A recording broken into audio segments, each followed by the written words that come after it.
painel e, naturalmente, agradecer à professora Maria do Céu Machado o honroso convite que me dirigiu para participar nesta sessão. Trago aqui 2 ou 3 ideias sobre esta questão da promoção da cidadania em saúde, utilizando os óculos que habitualmente utilizo no meu dia-a-dia de trabalho, ou seja, os óculos de uma médica de saúde pública que há vários anos se preocupa com as questões da promoção da saúde. Vimos que o conceito de cidadania, enfim, na alocução do Dr. António Barreto aqui nos trouxe, é um conceito polissémico, falámos, no fundo, do exercício de direitos, mas eu também gostaria de sublinhar a necessidade de contrapor esses direitos deveres. A nossa Constituição, não temos tempo para o fazer, não define exatamente o direito à saúde. Define direito à proteção da saúde, mas também impõe aos cidadãos o dever de a defender e promover. Portanto, discutir as questões da cidadania e do exercício destes direitos e deveres, tal também como já foi dito, tem que ser equacionado num dado contexto social, económico, cultural.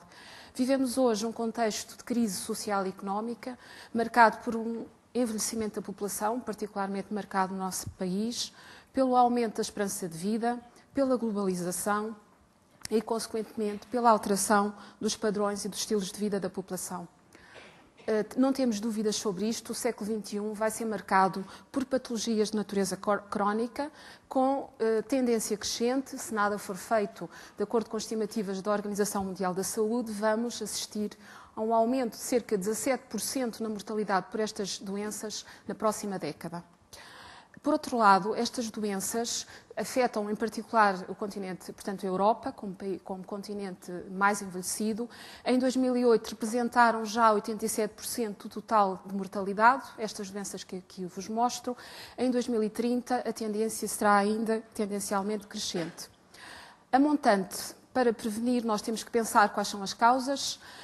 A montante vamos encontrar 7 fatores de risco, todos eles ligados aos padrões e estilos de vida das populações. Muitos programas verticais, muito trabalho tem sido feito em torno destes fatores, mas o que é facto, e nessa base, o plano de ação da Organização Mundial de Saúde para o período 2008-2013 aponta precisamente para a necessidade de desenvolvermos estratégias no sentido de modificar estes fatores de risco comuns, mas o que é facto é que estes ganhos têm vindo a acontecer de forma diferenciada entre géneros e entre grupos sociais.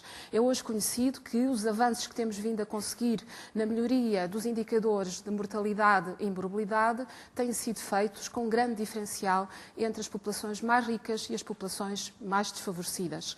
E é interessante que os indicadores do próprio Plano Nacional de Saúde, seria interessante avaliar precisamente este gradiente, que está bem estudado a nível mundial, a própria Organização Mundial da Saúde projetando o impacto destas doenças em função dos grupos de rendimento económico propostos pelo Banco Mundial, mostra que 20% apenas destas doenças ocorrem nos países ricos, 80% neste momento estão a acontecer nos grupos sociais e nos países mais pobres. O que significa que estes países hoje em dia estão confrontados com uma chamada dupla sobrecarga.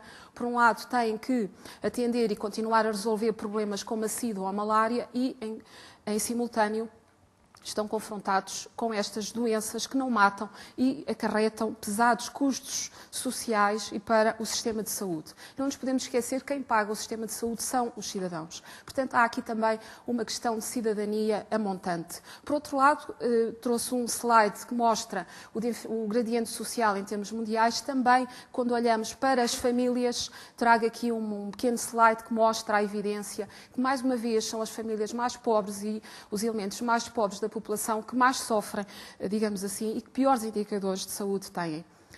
Portanto, nós sabemos que temos que desenvolver saúde em todas as políticas. O setor da saúde sozinho não consegue resolver todos estes problemas e precisamos, fundamentalmente, ter cooperação com outros setores, de reforçar as intervenções naquilo que globalmente podemos chamar de determinantes sociais. Gostaria, estamos no ano em que se celebra o combate à pobreza, de relembrar que Portugal está um pouco pior que os restantes países da Europa. De acordo com dados do Eurostat, cerca de 20% da nossa população está em risco de pobreza. Ou seja, temos 20% da população em risco de adoecer mais do que a restante. Portanto, combater a pobreza, promover a responsabilidade partilhada e a participação são também importantíssimas vias de promover a saúde de todos os cidadãos. Mas é interessante, quando nós olhamos para as perspectivas que os cidadãos têm, do papel que eles próprios podem ter no combate a este gradiente social, podemos verificar que em Portugal apenas 5% dos cidadãos responderam que lhes cabe um papel ativo no combate e na prevenção da pobreza. É um número que penso que depois dará, com certeza, algo que pensar e talvez possamos depois discutir no debate. E atribuímos a responsabilidade pelo combate à pobreza ao Governo, à União Europeia, portanto, apenas 5% das pessoas respondeu que tem um papel ativo a desempenhar. Portanto, há que continuar a investir e possivelmente investir ainda mais do que temos feito até aqui em estratégias que não só informem, mas permitam que as pessoas sejam capazes de utilizar essa informação no contexto do seu dia-a-dia, ou seja, desenvolver a literacia em geral e a literacia em saúde em particular. Mas as pessoas não o conseguem fazer por si sós se não forem ajudadas, sobretudo os elementos mais fracos da nossa sociedade. Por outro lado, é importante garantir participação, liberdade de escolha, mas também responsabilidade na decisão. Ou seja, há direitos, mas também há deveres. Qual é o papel que cabe aos serviços de saúde? Já aqui foi, enfim, salientado o papel importante de isenção, de rigor, de respeito pela vida, de respeito por um conjunto de valores que os serviços de saúde têm que desenvolver. Penso que os serviços de saúde, para além dessa missão, têm uma outra, que é, no fundo, serem advogados da saúde, promover a saúde junto dos restantes setores.